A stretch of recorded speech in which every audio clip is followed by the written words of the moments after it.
Can you hear me?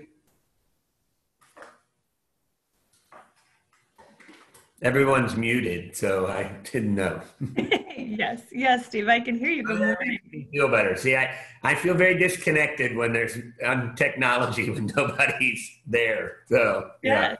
Yeah, and we are, it is right at 10 o'clock. So we're getting ready to get started, and really grateful to have our municipal partners be joining us this morning.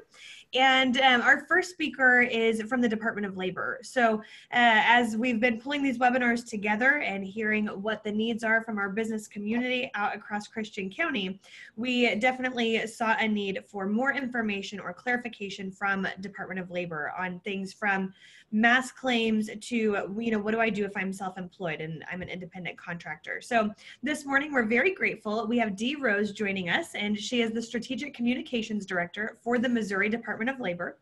Dee worked in unemployment claims processing, adjudication, and public outreach for the Division of Employment Security for 8 years prior to becoming the Communications Director for the department in 2019. And she has spent most of her career in the private industry in telecommunications, construction, property management, marketing, and community outreach. And in her current position, she aspires to the department's mission to promote economic vitality, safety, and fairness for Missouri's businesses and workers. And we were just speaking before the call how valuable it is during this time to actually have someone in this communications role that, has been boots on the ground. You've done it real life, Dee, and really looking forward to your update. So again, thank you. So good morning, Dee. Good morning. Thank you. I'll just start off and I think kind of give everybody a brief update on kind of what's transpired since this whole coronavirus started as far as the unemployment system's concerned, because there have been a number of changes. Specifically, obviously, in the last month here, we've rolled out 3 brand new programs, and actually these federal programs are not unemployment programs. They're actually federal assistance programs, so they're all new programs to us even. They're built on our platform. We had to build the platforms for those programs, but they are actually not unemployment programs. So let me kind of just run through timeline, what happened, what transpired, what's up, and what programs are in place right now, just to kind of get a general background for everybody. So the law was passed on March 27th. It was signed into law. And a week later, we received our first guidance from the U.S. Department of Labor as to what that law meant, how we were supposed to implement it. And then in the last 3 weeks, we've actually 4 weeks total now, as of today, set up these 3 new programs under that the provisions of the CARES Act. So in less than 2 weeks, we have in the last month, we've actually done more claims, had more claims filed than in all of 2019. If you can imagine. Typically, we're getting 2,300. This time of year, we'd be getting 2,300 to 3,000 claims a week. And the last couple of weeks, we had 50,000, but the weeks before that, we were well over 100,000 claims a week. The good news for us is that in 2016, the state of Missouri actually put in the U-Interact program. And, of course, there were hiccups as in any new database system, but we are very lucky to have that program in place in Missouri. I know that people are frustrated that our system is not perfect, but we are by far way ahead of a lot of other states in having that program in place. Because if you can imagine back before the new database system, before U-Interact was up, we would have had to take all these claims over the phone. We would not have had a system where people could have helped themselves. And right now, over 90% of those that file for unemployment in the state of Missouri are actually doing so online without assistance. So 90% of them are doing it, 10% are having to come through us to do it, and then beyond that, we're having lots of phone calls just with questions. But had we not had this system in place, we could be as bad as Florida, which is still taking paper forms, or some of our surrounding states that are having issues and aren't even able to issue the kinds of payments we're able to issue here in Missouri already. So one of the things I would caution for people who are filing their claims is to be very careful in entering the information that they have. Errors cause delayed payments because we have to look at, adjudicate, figure out what somebody did wrong, if it was wrong. I had a case I was looking at where somebody said, well, why would you, my daughter filed for unemployment and she's 19, and we're holding her up her claim because she said because it says she has a pension. Well, she doesn't have a pension. Well, probably not, but we didn't click that when we filed her unemployment claim. She clicked that. And so we do have to look at each one of those errors. And if those errors can be prevented, that's that much time we'd be able to focus on other things. So I would ask people to be very careful when they enter Social Security numbers, enter dates, enter all kinds of information so that we don't have those kinds of errors, whether it's on the initial claim or the weekly request for payment, because nobody wants any of these payments to be held up. But when errors happen like that, they do end up causing that. The other thing I would recommend everybody do is choose a username particularly that is something you can remember, because resetting usernames or passwords is a process, and it's not that difficult except for the fact getting through on the phones right now or even emails. We have such a barrage that it's hard to get to you in a timely fashion for those kinds of things. If you do get those errors, typically you get another chance within 30 minutes to try it again. If you get your username wrong, you can actually do a verification.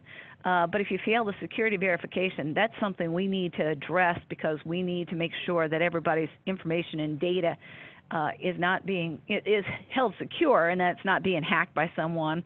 So, we do have those precautions in place, but do remember what your username and password is.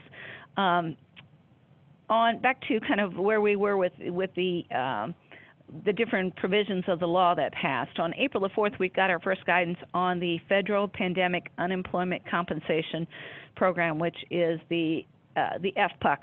That is the $600 federal supplement that's available to any individual on any of the programs, regular unemployment, PUA, the PEUC, anybody who's eligible for at least $1 of unemployment during any given week when they request their weekly request for payment. If they're eligible for even $1, is eligible to get the extra $600. They don't have to do anything else to apply for it. It comes automatically once they are eligible for that particular week. So if they're eligible for 1 week, they would get the extra, for $1, they'd get the extra $600 that week. That program was set up effective with the week beginning March the 29th. And is available through the week ending July the 25th. At that time, that program will end.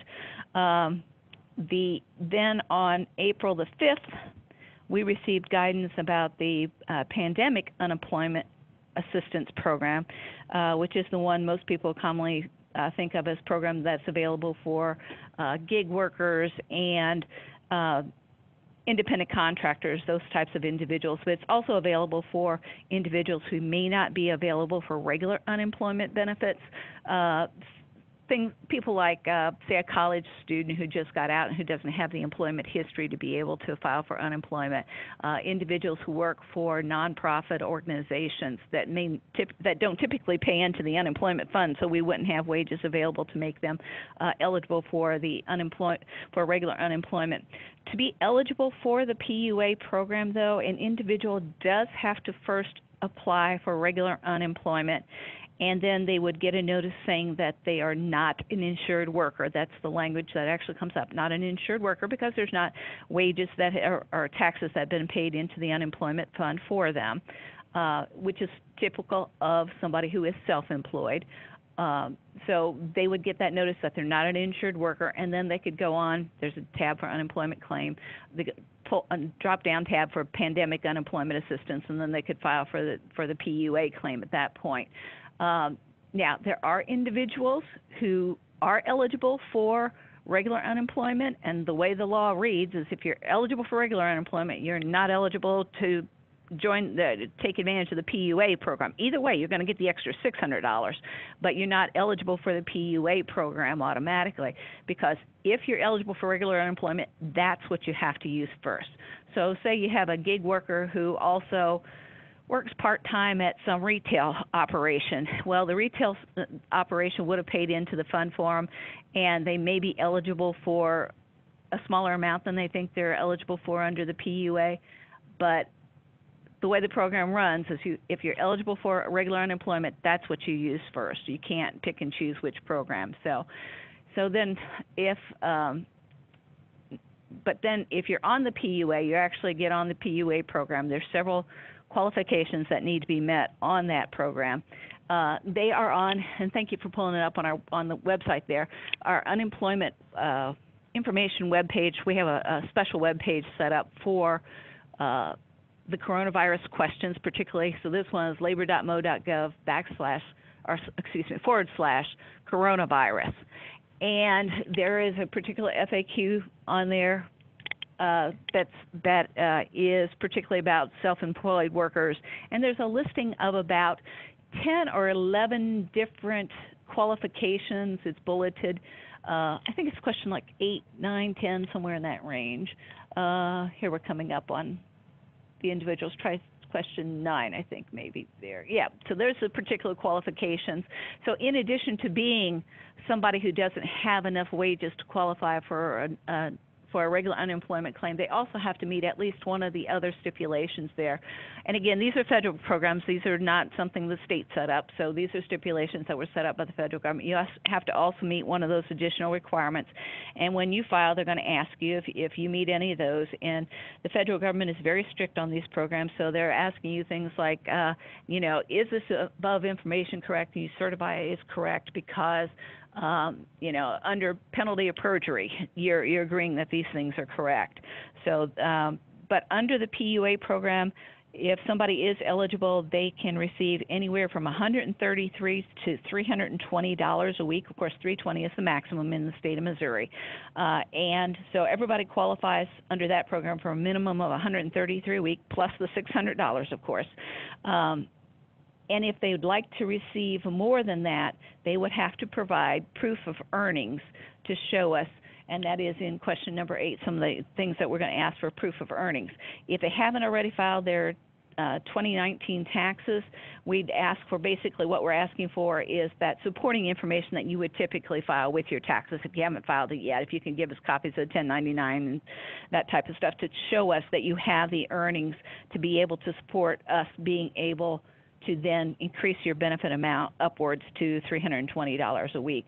And so everybody we're paying out right now, we're paying $133 unless they have given us the supporting documentation to prove that we should be paying them more than that. And so if you do qualify for more than $133 a week, what we would do is once we've gone through, looked at the documentation, we will back pay you for the difference between, say, if you're eligible for $200 a week, we will back pay you the difference between $133 and $200 a week, or we'll pay you the difference between the $320 and the $133 a week we've been paying you. Whatever the difference is, we will go ahead and back pay those once we've gone through your earnings information. So last night, we actually set up the PEUC program, the Pandemic Emergency Unemployment Compensation Program. That program may provide up to an additional 13 weeks of unemployment for those individuals who have exhausted their unemployment benefits at this point.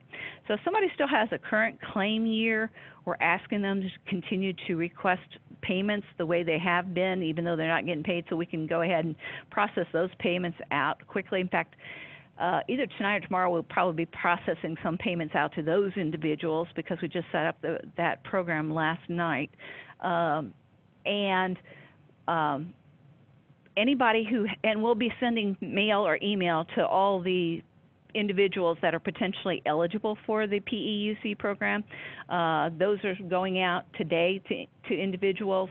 But if somebody has exhausted their unemployment benefits and are potentially eligible, they can go out on site. In fact, we got a report this morning that since it's gone up last night, we actually have several thousand people who've already logged on to do that.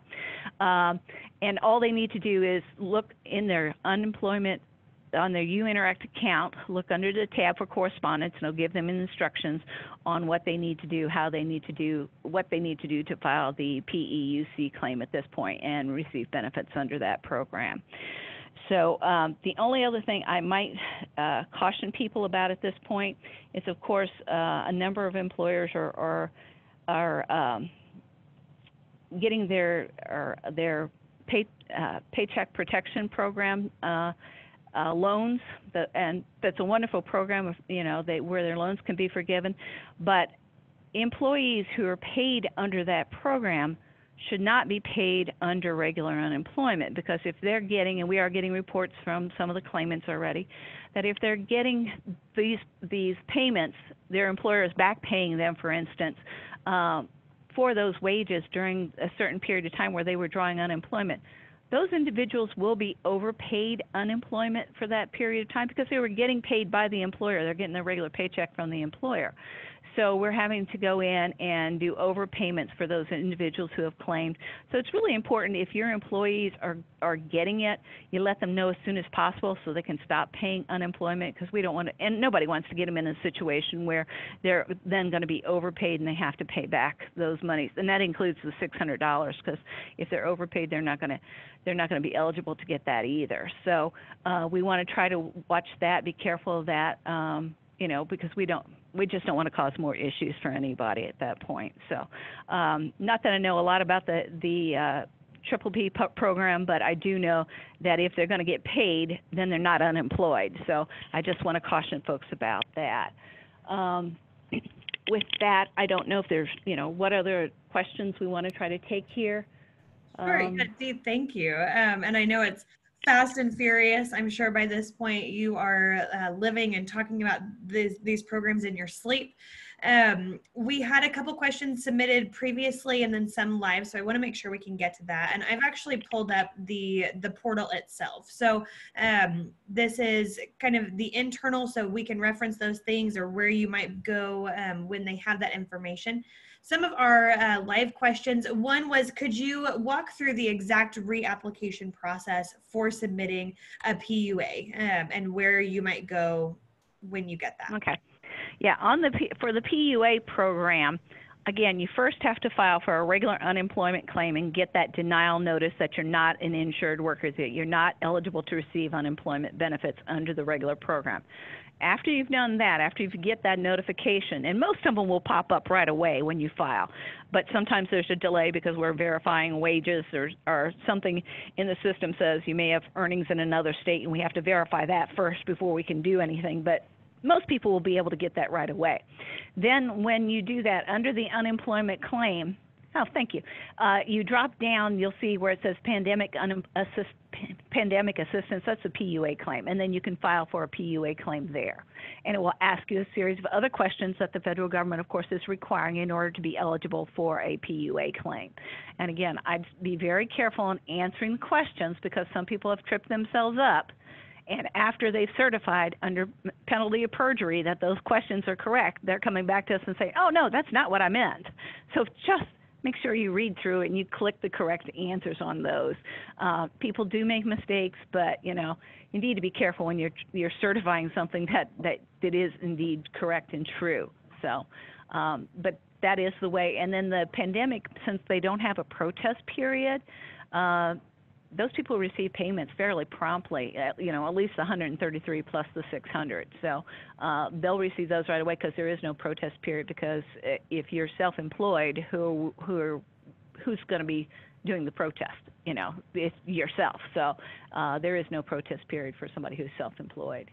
Yes, and this is actually a portal of someone that has been through the program that is self-employed. And so you can see when you receive your correspondence, you'll get the notification, again, that it was denied or not at this time. Then you'll receive the notification that it's open, and then the approval, of course, if you file everything correctly.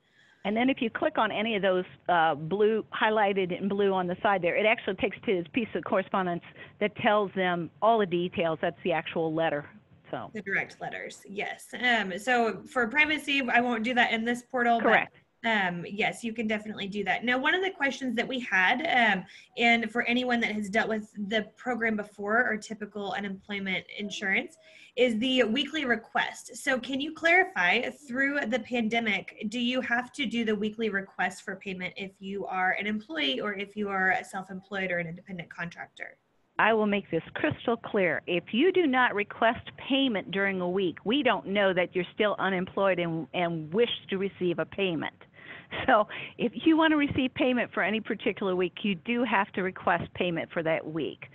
So in the case of, for instance, on a PUA, when you file your first claim, we look back at the date of that they were affected by it when they filed their claim, and we will ask them in the course of filing these particular weeks, you know, did you work during the week? Did you have income during these particular weeks? And they will provide that information. So the first set that back pays them basically will come up for those particular weeks that we are back paying them for. But after that time, everybody has to file a weekly request for payment. And there is a misconception that you have to do it on Sunday.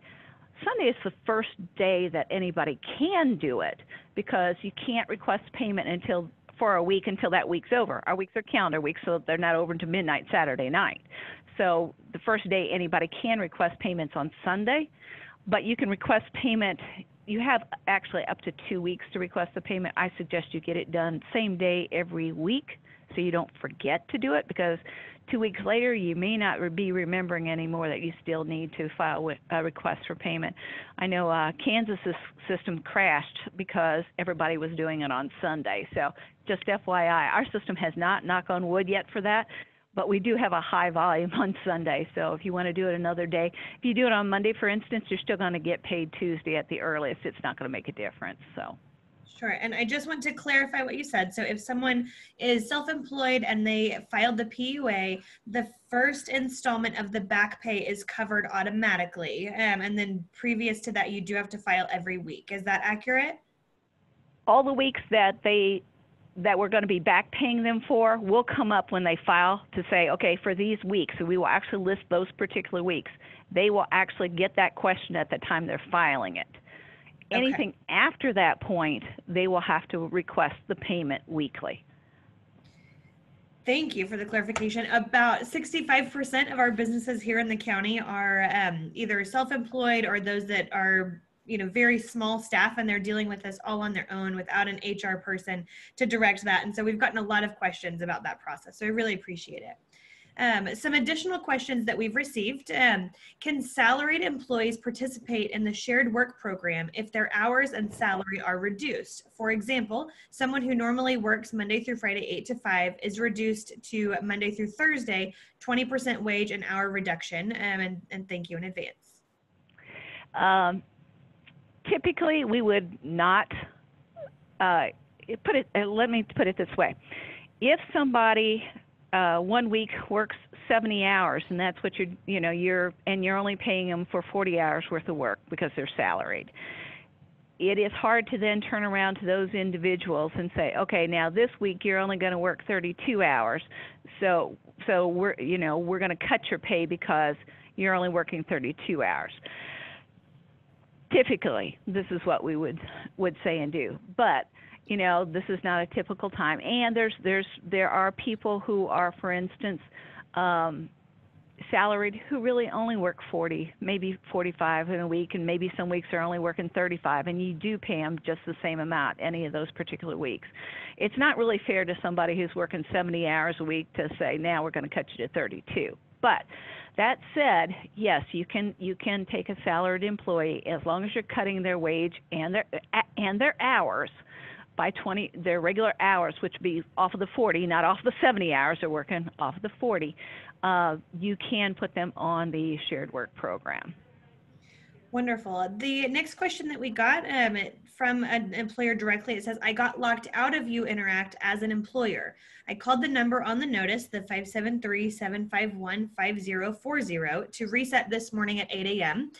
Waited on hold. It said there was an agent to call different numbers for employers. The number was actually a fax line. So they're asking with these issues, what is the appropriate number for employers to use with issues with the You Interact system?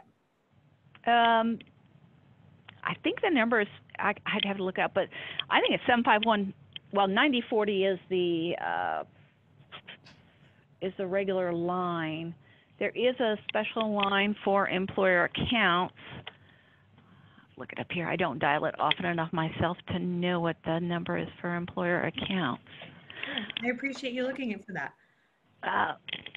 in the meantime, while I look that up, you want to head to the next one, and I'll pull it up, and I'll get back with that number. Sure.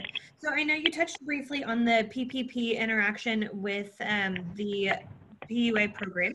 This question says, can an employee receive unemployment under a COVID-19 related medical leave? Does the PPP loan affect this? We have fewer than 50 employees, if that makes a difference. Okay,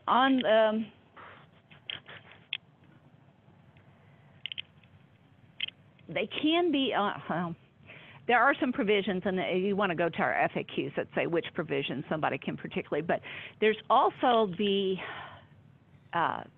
Families First Coronavirus Response Act, which also covers people who are under certain conditions eligible to receive that. So it may be under that too, but on our FAQ page, we do have a particular question that talks about, I have to look these up too because there's so many of them, which programs and what you can receive benefits under.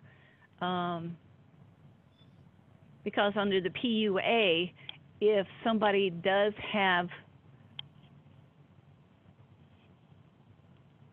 COVID-19, for instance, if they're diagnosed with COVID-19, they can still receive the unemployment benefits. So, you know, it's those kinds of things where those items are specifically lined out for those individual programs. So yes, if you have COVID-19, if you go through the FAQs, they actually give you those kind of examples. If I'm sick, if I have child care issues, but they will actually line those are actually outlined on that FAQ page for a different each individual circumstance.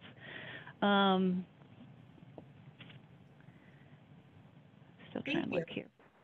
Employer accounts, their helpline number is 573-751-1995. That should get you into employer account helpline, and then there's options from there for an employer depending on what kind of assistance they need. Wonderful. And we'll put that number in our chat window to all of our panelists and attendees so that you can get that directly. But again, you said that was 573-751-1995? Yes. Perfect. Thank you so much. The other two questions that have been submitted live for us, how do employers let the department know that employees are being offered to return to work, but are choosing not to return due to making more on UI? And thank you in advance. Okay. Now, this is a real interesting question that's coming up because, of course, people in New York are saying the $600 was not enough to pay anything for them, but in the Midwest, it's a good, it pays good money for us. So people are getting more sometimes on unemployment than they would if they were working their regular job. So, of course, they would not want to go back to work. Questions 1 and 2 on our FAQ page actually say if somebody quits to collect unemployment or they refuse to return to work, how to, at this point, let us know. And there's actually posters available out on both of those that you can post or you can send to your employees to let them know that to quit a job or refuse work in order to collect unemployment benefits actually is fraud. And the USDOL has made very certain of the guidelines that we know that it will be considered fraud. So they in addition to having to pay their benefits and pay benefits back to us, they are subject to criminal prosecution. So an employer does need to report that to us if they've actually offered work to an individual and that individual is refusing to come to work. Now, there has to be good cause for work refusal. Just because you want to collect unemployment or you're getting paid more on unemployment is not good cause to refuse to go back to work. So, and that is, again, what the federal government has made very clear, that and a fear of COVID-19 is not a good reason either under the federal guidelines. So, but there could be other extenuating circumstances. Somebody's a very high-risk health kind of condition. In those cases, we want to try to work with our employees if there's something available that they can telework or they can do from home to be able to continue to be employed. if not, there can be exceptions for those kinds of things if they have, medical providers saying there's no way they can come to work in those particular conditions. But of course, as an employer, you want to try to do whatever you can do to be able to hold on to your employees. But on the other hand, you can file a work refusal. And what we're setting up, we don't have up yet, which will appear under questions 1 and 2 as soon as we do get it up, is a portal for employers to be able to say, I'm recalling all of these individuals back to work effective on Monday. Here are their names, their social security numbers, and we will then take and stop the unemployment claims for those individuals at that point, because at that point they would have been refusing work if they're claiming any additional weeks of unemployment. So to prevent any fraud at that point, that's what we would be doing. So that portal is coming. The instructions are out there right now on how to file a work refusal, or it's essentially a quit at that point because they're not coming back to work when there is work available. Sure. And just for clarification, until the portal, those instructions are listed on what portion of the web page? Questions 1 and 2 of labor.mo.gov/coronavirus. Wonderful. And yeah, we've definitely received a lot of that in this area. And it is, when you do something that quickly, it definitely, the assistance was needed, but it's a broad sweeping stroke that may not necessarily apply best to here. Well, and especially now as we're looking to try to go back to work, we're getting more of that kind of response. And actually that's where it came up, well, maybe we should set up a portal to actually give a bulk, a mass kind of, these people are all being recalled back to work, not an individual protest, which would typically happen in a regular time of unemployment. So this is why we're building that portal now, to be able to, report in mass the individuals that you're recalling back to work. Wonderful. And for our employers that are on the call, when that portal is live, weekly, we do updates with the Department of Economic Development and the Department of Labor. And so as soon as that information is there, we will make sure we get that out through our newsletter, and then also through our chamber partners across the county and our municipal partners as well. We've had. I would also just tell in general, people, if they have questions, that website, that particular website is updated at least every other day. It seems that we're putting new information out there as we get information and guidance from the federal government. So do look at that, for updates. If you have questions, we do try to add additional questions as we're getting more and more kinds of questions of a particular type to be able to answer those for individuals. We actually get over 40,000 clicks a day on that site alone. Wow. Yeah, it's been a great resource. I know. We've had a couple more questions submitted, Dee, and I want to be mindful of your time, but if we could answer these, that'd be extremely appreciated. The next one is there anything in place, or will there be relief for employers from an unemployment rate increase due to all the COVID-related layoffs? Good question. Anything that's filed as a COVID-related claim actually will not be charged to an individual employer's account. That's the very good news. In fact, when your quarterly contributions and wage reports come out, and the charge statement, you will not see on there any individual that was filed as a COVID-related claim. It's not even going to say John Jones 0. It's not even going to have John Jones' name on there. Not at all. So they won't be charged against your account, just any of the regular ones. Anybody who wasn't filed as a COVID-related claim could show up on there, and of course that's something you can then appeal as with any charges on an account. But those are not being charged because of the federal programs are not being charged against employers' accounts at this time. So. Thank you. We had one question, and this is for the portal, which you may not be able to answer since it's not up and running.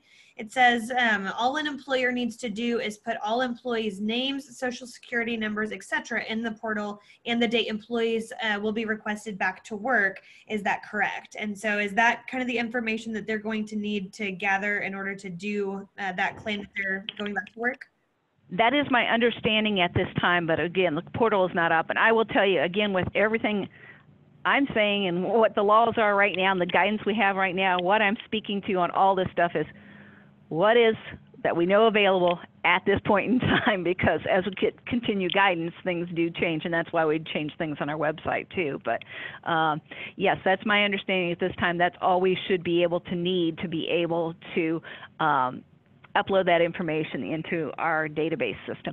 And it should be done, I'm sure the portal that's going to happen, it will be done through Interact. It just makes life easier if we do that, because when we can automate the whole thing at that point. And the other fact that Interact is a secure server, that's why we did send out a release a while back on unemployment scams that are going on, because people will charge people for unemployment. And if we're asking them to upload documents for the PUA claims, for instance, we're asking them to do it within the Interact document, the Interact file, so that it stays secure. Wonderful. We've also had some questions submitted. So we have partners all across the state, and this was a great opportunity to kind of gain access, as we mentioned. So there's a question that came in: are exempt and non-exempt employees working for a city or government entity eligible for the shared work program?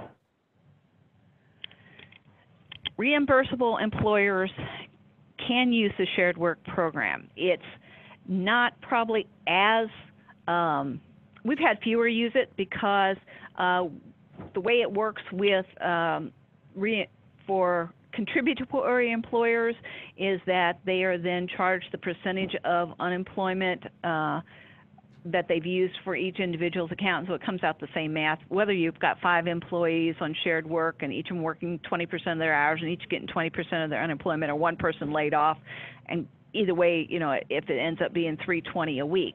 With a reimbursable employer, we will still be charging back dollar for dollar if they're on shared work. So it kind of works a little differently.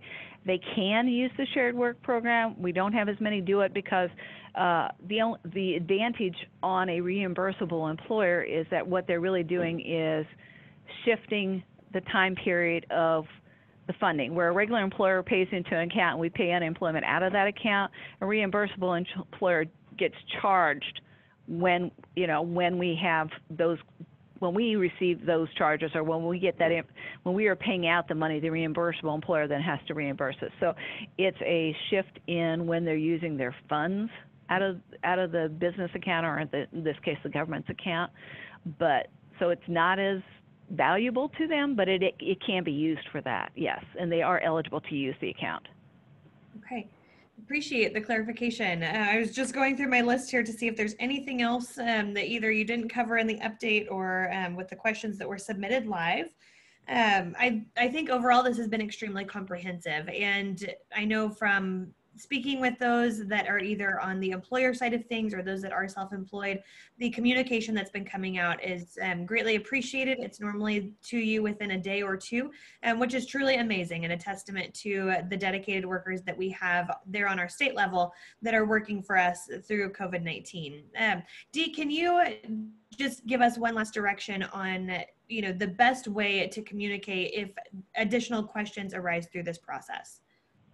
For employers, the best way, you know, if you want to call that employer account number, or if you want to email the employer accounts, the employer, let's see if I've got that email address. It's ES Exempt, I think is how it is. To get directly to employer accounts, you can email them and they can respond back that way also. Here it is. It's ESEMP, so Employment Security Employer Tax. So ESEMP Tax at labor.mo.gov. So ESEMP Tax at labor.mo.gov is the email address for employer accounts, and they can provide assistance that way also. Kind of cuts through if you're not trying to go through all the claimant information, but go directly to the people who handle employer accounts and employer information. That sounds great. And I believe that Sarah just put that in the chat again to all of our panelists and attendees. And that covers the questions, at least, that we have had submitted for Department of Labor. And again, Dee, we are so grateful to you and your time today. We have our municipal partners, and that'll kind of be the next subsection of our webinar. So feel free to stick around if you want the up-to-date on what's going on in Christian County. But Dee, as far as I know, that's kind of all we had directly related for you. All right. Thank you so much. Thank you. It's really been a pleasure chatting with you this morning. All right. Take care. So for those that are still on the call with us, we have Commissioner Ralph Phillips, I believe, and City Administrator Jimmy Lyles and Steve Childers from the City of Nixa and Ozark, respectively. I think I got those in the right order. Guys, I know that we have things that are hot on the press and being worked on as we speak. We planned this out on Monday, hoping that we would be able to communicate some direction. Is that possible at this time, or are these still things that are being worked on actively? Sure, Andrea, and I'll take that question. You're correct. We did plan this early in the week, and we really did hope to be able to share a little more information with the group today. But I can tell you that both Nixa, Ozark, and Christian County, and all the other surrounding cities in our county are working very closely together. And, we honestly don't want to rush this decision, and we don't want to rush our next order, because we want to make sure that we're doing what's best for our communities. And that includes the business community as well as our citizens within our county. So I can just tell you at this point, we're working very hard on the next orders and what those may look like. And we are taking into consideration all aspects, especially from the health community as well, and making sure that we're communicating with our health officials, as well as I know the mayors of Ozark and Nixa are communicating very closely, as well as with Ralph Phillips, presiding commissioner, which I believe is on here as well. So we've been in direct communication, I can tell you, multiple times a day to try to come up with the best answers that we can for our communities. So I wish I could share a little more with you right now, but I can tell you that please watch today, because we do anticipate those new orders coming out by the end of the day today. So we'll be getting that information out, as long as maybe some frequently asked questions and things like that. So watch the media channels as far as our social media for the City of Ozark and the City of Nixa. Check our websites because those will be posted at some point today. Yeah, and we're so grateful. I know that this has been extremely difficult every step along the way, and our cities are always the ones, you guys are in the trenches and oftentimes get the blame for a lot of things, but we know that you're working hard to keep us safe and are, making the tough decisions when no one really knows the call. And so we're so grateful for those efforts. Right.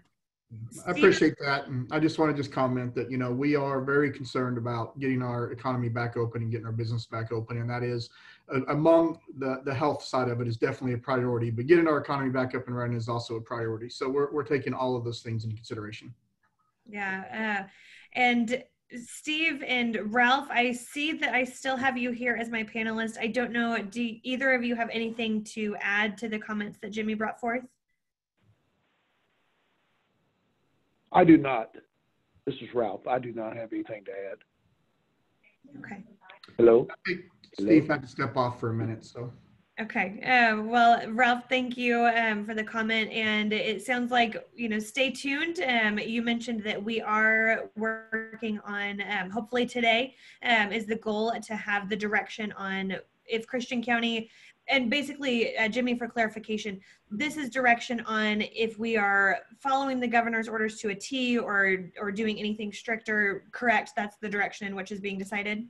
Yeah, we cannot go any less restrictive than the governor's order. That's a must. We can't do that. So we're trying to communicate with our health officials, like I said earlier, and all of our community officials to decide at what level do we feel is safe for our communities, and whether that be at the governor's level or somewhere in between. But those are the discussions we're having and trying to make those decisions. And like I said, it's taking us a little bit of time, and we realize that we want to get the information out to our communities as quick as we can, because we know people have to make plans. But we also don't want to rush a decision that's this vital. Yeah, absolutely. And I appreciate that clarification just for those that are on the line. So we will get that to you as soon as we have it. And again, thank you for everyone that tuned in. As a reminder, this webinar was recorded and will be live on our website for those that want to refer back to that Department of Labor information.